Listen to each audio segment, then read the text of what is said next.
Assalamualaikum warahmatullahi wabarakatuh. Selamat pagi. Kami dari kelompok 7 ingin mempresentasikan hasil kerjaan kami, yakni tentang mode of mode of action herbisida dan absorpsi herbisida.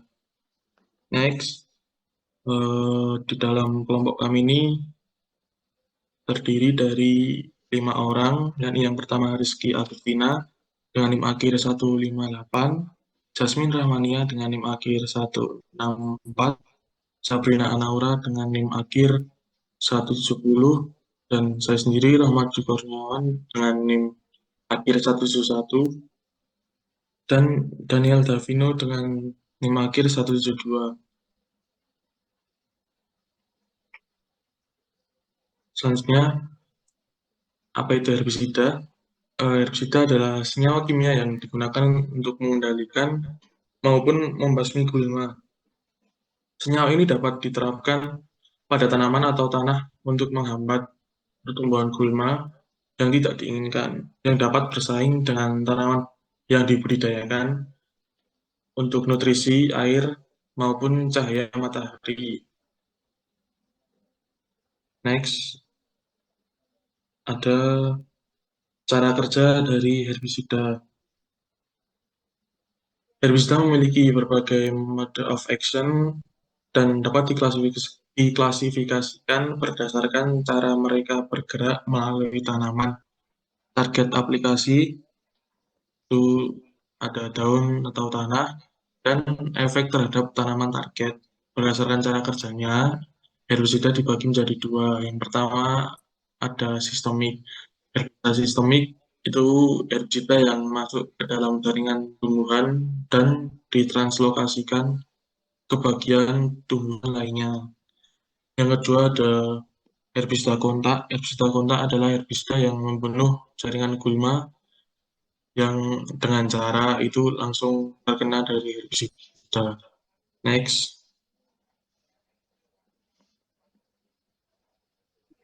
Kemudian, herbisida sistemik dapat diklasifikasikan menjadi dua macam, yaitu yang diaplikasikan melalui daun dan yang diaplikasikan melalui tanah.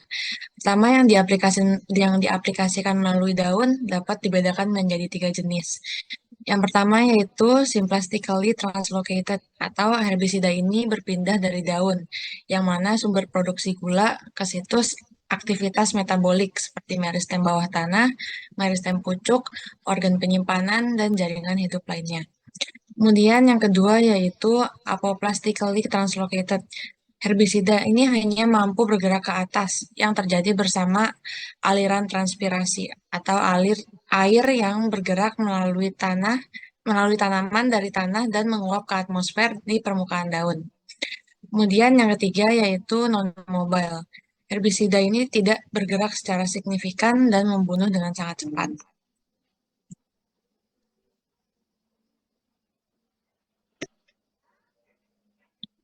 Kemudian klasifikasi yang kedua yaitu diaplikasikan melalui tanah. Dibedakan juga menjadi tiga jenis, yaitu yang pertama auxin growth regulators yang digunakan untuk mengontrol gulma berdaun lebar tahunan, sederhana tahunan, dan merambat di tanaman rumput dan situasi non-tanaman.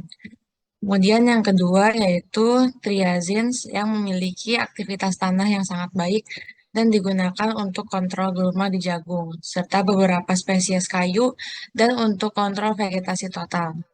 Kemudian yang ketiga yaitu dinitroanilins. Herbisida ini menghambat langkah dalam pembelahan sel tanaman yang bertanggung jawab atas pemisahan kromosom dan pembentukan.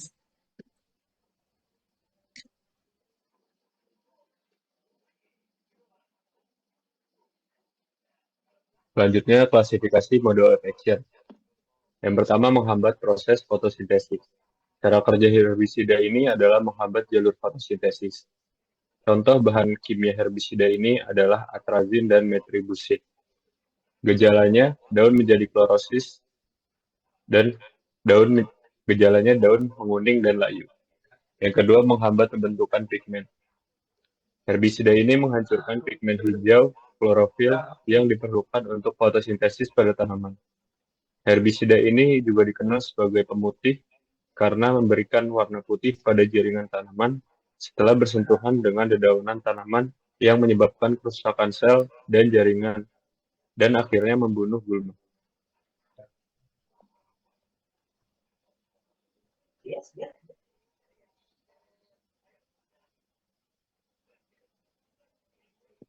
Selanjutnya, menghambat biosintesis lipid. Herbisida ini menghambat aktivitas enzim AKase dan biasanya digunakan untuk mengendalikan rumput selama budidaya varietas tanaman berdaun lebar atau rotasi tanaman. Yang terakhir, menghambat biosintesis asam amino. Cara kerja herbisida ini adalah sebagai penghambat sintesis asam amino.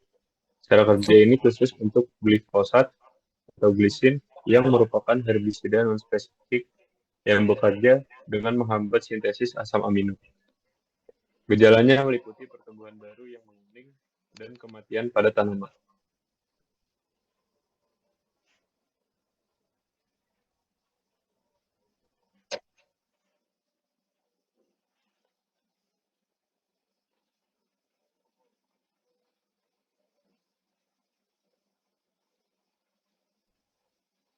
Selanjutnya itu ada menghambat pertumbuhan tanaman, di mana herbisida pengatur pertumbuhan digunakan untuk mengendalikan tanaman berdaun lebar tahunan abadi sederhana daun lebar abadi yang merambat pada tanaman rumput. Gejalanya itu biasanya terjadi seperti abnormalitas pembesaran jaringan dan jumlah sel berlebih. Selanjutnya itu ada menghambat perkembangan bahan, dikenal juga sebagai penghambat pertumbuhan tunas gulma. Herbisida yang dirancang dengan cara kerja ini diterapkan sebagai bagian dari persiapan tanah dan bekerja secara efektif sebelum rumput dan gulma berdaun lebar muncul. Biasanya herbisida ini menghambat titik tumbuh ke cabang gulma sehingga tidak dapat melanjutkan pertumbuhannya. Contohnya itu karbamat, dan tiokarbamat. Selanjutnya itu yang terakhir adalah merusak sel, di mana senyawa dalam kelompok ini mengakibatkan gangguan yang cepat pada membran sel dan kematian yang sangat cepat. Next.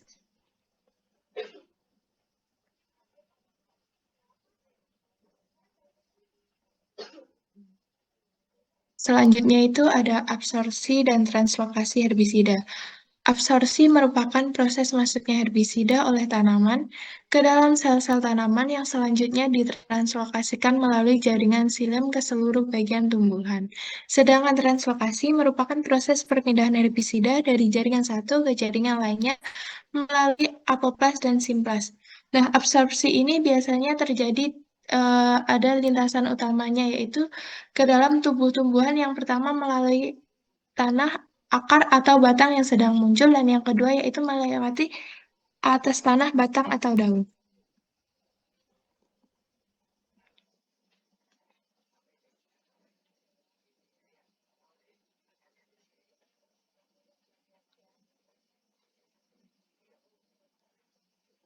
Selanjutnya ada lintasan absorpsi herbisida. Yang pertama yaitu melalui akar.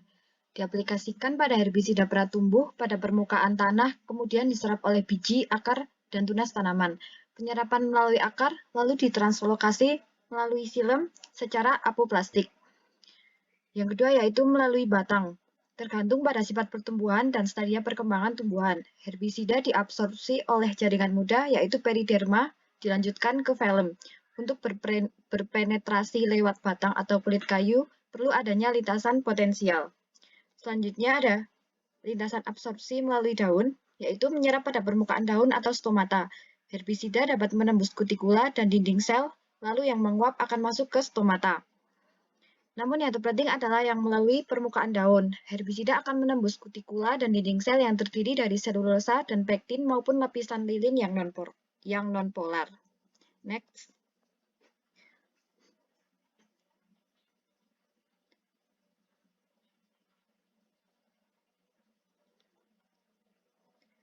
Faktor yang mempengaruhi absorpsi. Yang pertama yaitu bentuk daun. Bentuk daun ada vertikal dan horizontal. Yang akan mempengaruhi absorpsi karena apabila yang horizontal lebih cepat untuk absorpsi. Selanjutnya ada titik tumbuh. Misalnya tumbuhan yang berdaun lebar akan lebih cepat mengabsorpsi herbisida daripada bentuk tumbuh daun yang kecil seperti rumput.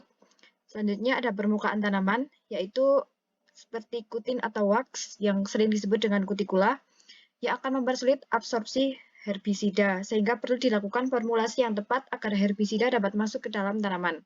Selanjutnya ada umur tanaman. Tanaman yang lebih muda akan mudah untuk mengabsorpsi herbisida dibandingkan dengan tanaman yang lebih tua. Next ada spesies dan varietas, yaitu harus diperhatikan agar herbisida penyerapannya dapat maksimal. Selanjutnya ada suhu. Suhu mempengaruhi absorpsi herbisida melalui akar, karena suhu dapat mempengaruhi proses transpirasi sehingga mempengaruhi juga penyerapan cairan oleh akar. Dan yang terakhir ada curah hujan, yaitu curah hujan dapat mempengaruhi absorpsi herbisida melalui daun, karena jika semakin tinggi, maka herbisida yang diaplikasikan lewat daun hanya dapat hanyut oleh air hujan sebelum masuk ke tumbuhan. Next.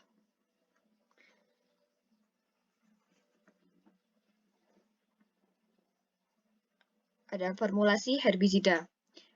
Formulasi merupakan campuran secara fisik dari beberapa atau satu jenis herbisida dan bahan inert untuk memberikan pengendalian gulma yang efektif dan ekonomis.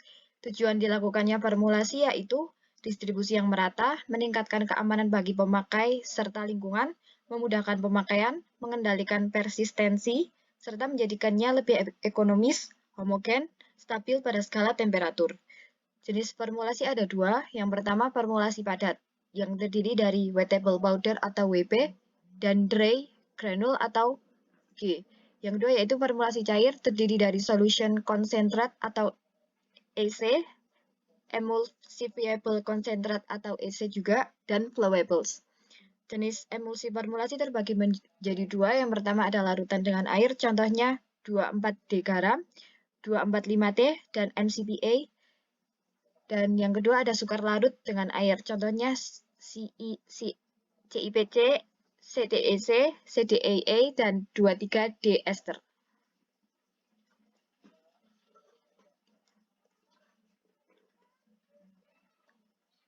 Cukup sekian presentasi dari kelompok kami. Terima kasih atas perhatiannya. Apabila ada yang ingin ditanyakan, bisa melalui kolom di bawah atau melalui WhatsApp group dan akan dijawab oleh kelompok kami. Sekian, wassalamualaikum warahmatullahi wabarakatuh.